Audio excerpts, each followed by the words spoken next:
The first thing I wake up to is a bunch of moving department store mannequins fangirling all around me. Can't say it's the worst dream I've ever had, but the flat faces were a bit disturbing. Like they all had the same uncle that took the got your nose gag too far when they were kids. Suddenly, I hear voices in my head saying there's a problem, and that they can't anchor me to the memory, whatever that means. I'm in a village now with a bunch more faceless mannequin people. Like the kid in Star Wars that grows up to be Darth Vader. What was his name again? Mannequin Skywalker or something? Anyway, the voices say that what I'm seeing isn't real, just a picture of the past, and they're gonna pull me out of it. There's a flash of light, and everything floods back to me as I open my eyes. My name is Desmond Miles. I'm a bartender in New York City, or rather I was until these psychos kidnapped me and brought me here, wherever here is. I'm in the middle of a huge room, strapped into this machine that they call the Animus. Apparently it allows people to unlock and experience genetic memories, which are essentially the memories of a person's ancestors that are encoded into their genetic material and passed down through their family lineage. Which leads to why they have me here. Apparently one of my ancestors had information they need, and they're trying to access it through me. This old crotch of a scientist named Vidic also apparently knows that I am, or was, a part of the Assassin Brotherhood. I haven't been involved with them for a while now, with my father, William, or my family. Anyway, it's unknown to me why Abstergo, a pharmaceutical company, would resort to clandestine kidnapping and high-tech memory thievery. No question though that they had the financial resources to pull it off. Something else is going on here, clearly. The other scientist here is named Lucy Stillman. She seems a lot more considerate of my health and safety than that old fartbag Vidic, although she's still very cold and closed off. Something is up with her too. Or maybe I'm just being suspicious of everyone, which, to be fair, is totally reasonable in my current situation. After threatening to just drug me into a coma if I don't cooperate, I get it, you're a drug company. Vidic tells me to lie down and get back into the Animus. Seems like I don't have much choice if I'd prefer to keep living. Hooray! Tutorial program! Can't believe I literally have to go take a class on how to allow these people to properly steal memories from me. When is Clippy gonna pop up and say, "Hey, it looks like your brain is being robbed. Have you tried pressing Y while in low profile action mode to look around and see your free will flying out the door?" I do have to admit some of this stuff is pretty cool though. I did get to stab Mannequin Skywalker. Sounds like the issue is that my brain is rejecting Vidic's efforts to jump straight into the memory he needs, and I need to ease my way into it by syncing up to an earlier memory and working my way there. When did being kidnapped become a chore? Now I need to gallop around a virtual recreation of the ancient Holy Land for 8 hours, killing people and grabbing countless meaningless collectibles. What is this supposed to be, a Ubisoft video game? My ancestor's name is Altair, and my first mission, it seems, is to find an artifact in the Temple of Solomon under Jerusalem before the Templars do. This Altair guy is definitely a cocky prick, totally brushes off the core tenets of the Assassins Creed and just does things his own way, which basically leads him to totally botching the mission and getting his teammates killed. The Templar leader I tried to kill threw me out of the chamber, and I returned to headquarters, where the assassin master, Saruman al-Mualim, is really pissed. But before he can dole out a punishment though, the Templars, led by Robert de Sable, the guy we failed dismally to assassinate? Yeah, that's the one. The guy we failed dismally to assassinate earlier, are attacking the assassin fortress here in Masyaf. So I get tasked with running down to greet them and defeat them. After some quick stabbing practice and a death-defying leap of faith into a pile of very conveniently placed and cushiony hay, I sneak into a tower behind the enemy forces and pummel them with my wood, causing those still alive to retreat in a loss. Despite this victory, I still apparently get demoted all the way back down to novice rank in the Brotherhood for my previous behavior. They take all my weapons and then, here's the ridiculous bit, he tells me to forget the skills I've learned as a master assassin because I'm not high enough rank to use them anymore. This includes the skill to grab onto walls while I'm falling. So basically I'm just not allowed to do that. I just have to let myself fall and die. Apparently basic self-preservation against severe unwanted downwards trajectory is a master ability these days. Nice. Hope I remember how to do that one really soon. Al-Mualim still finds value in the skills I used to have though, and as part of the punishment, I must work my way back up to be a master assassin and reinforce the creed within myself on the way there. He lists out 9 targets across the Holy Lands that I must observe and plan an assassination for. They each, in their own way, are causing trouble for the assassins and the local population, and must be eliminated. I depart from Al Mualim and Masyaf, and head off to take down my first target. Now, I did get pulled out of the Animus multiple times for breaks and sleep during the next several days, but I think it's best that I get back to those moments and explain them all at once at the end, and I'll just stick to finishing Altair's story first as I experience it. Stick around for that though, because what I learned has some beef to it. I'm talking some serious AAA grade Wagyu shit. Anyway, as Altair, I made my way over to Damascus for my first mission and met up with the Assassins Bureau contact there. He provided me with some names to start with, but I guess Al Mualim sent word ahead of me that I wasn't supposed to get any special treatment, and I needed to do all the legwork for the preparation myself. All the assassination contracts actually followed a very similar pattern. I would need to use some combination of eavesdropping information, pickpocketing important notes from people, beating up and interrogating goons for information, or gathering flags or performing assassinations for informants. This would give me all the details I needed to know where and when I should strike my main target. I was also able to climb up various tall viewpoints in each city, and there would always be an eagle at the top, and the same wooden crouching platform covered in a slick layer of eagle cack. From these points, I would be able to see the layout of the streets and buildings around, and my map would clear up. Now is probably a good time to admit that I'm really bad with heights. I know a lot of people I've told this story to always seem to be really impressed with how I'd leap off the towers and land safely in some pile of hay or leaves below, but I'm tired of the false facade. I never jumped off. The leap of faith is really just me constantly passing out from vertigo and falling off the tower. I just kept getting lucky that there was always a hay bale there. Now you know, the secret is out. The leap of faith is actually just the flop of fear. God, that's so embarrassing. Okay. My first target was a merchant lord named Tamir that seemed to be dealing on both sides of the Crusader and Saracen war currently waging in the Holy Lands. He's also not a very nice cookie. Disappoint this guy with a bad business deal and he'll let you know how upset he is on a scale of 1 to 50 stab wounds.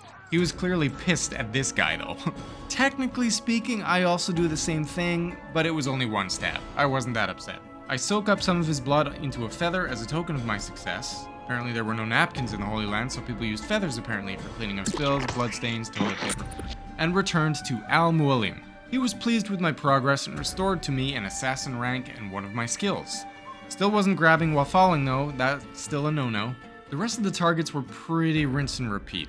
Head to town, talk to bureau contact, gather intel from that section of the city, kill the big bad, and then murder and or run away from all the guards that are now feeling really angry at me that I killed their boss in front of them and that they'll never be able to find work again because what person would hire them as guards if it could just sneak in and snickety snick snick snick with no trouble? The guards are all pretty stupid in fact. All it really takes to confuse the shit out of them is to turn a sharp corner and sit on a bench before they follow behind. Or crouch in a cabana on the roof that to most sensible idiots would be a pretty obvious place to search. Not for these guys apparently. I also learned that Altair is not a swimmer.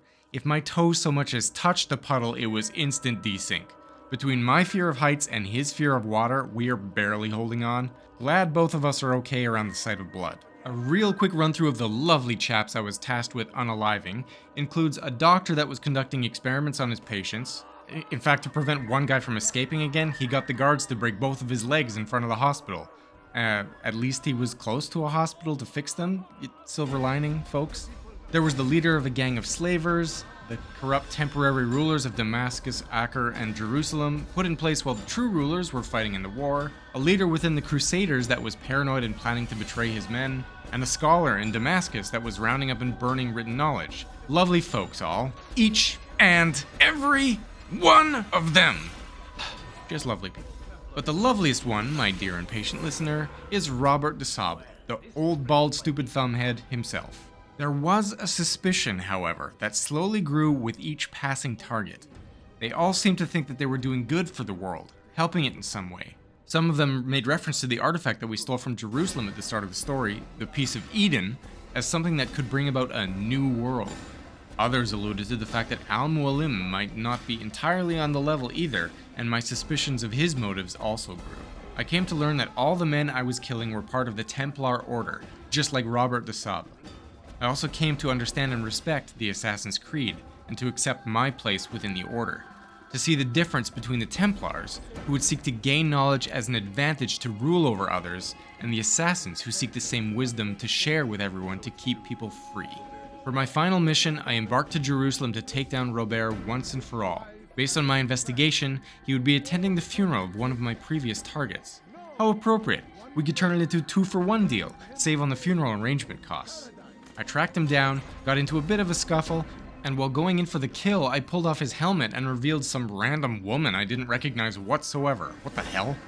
Apparently Robert suspected I'd be coming and set up a plant while he rode off to convince King Richard I to join forces with the Saracens united against the Assassins Brotherhood, given all the prominent figures I'd been killing on both sides of the conflict. Whoopsie daisy. I ride to the meeting place in hopes to prevent Robert from achieving his goal. King Richard doesn't know who to believe, so he demands a judgment by combat and God will decide who is truthful.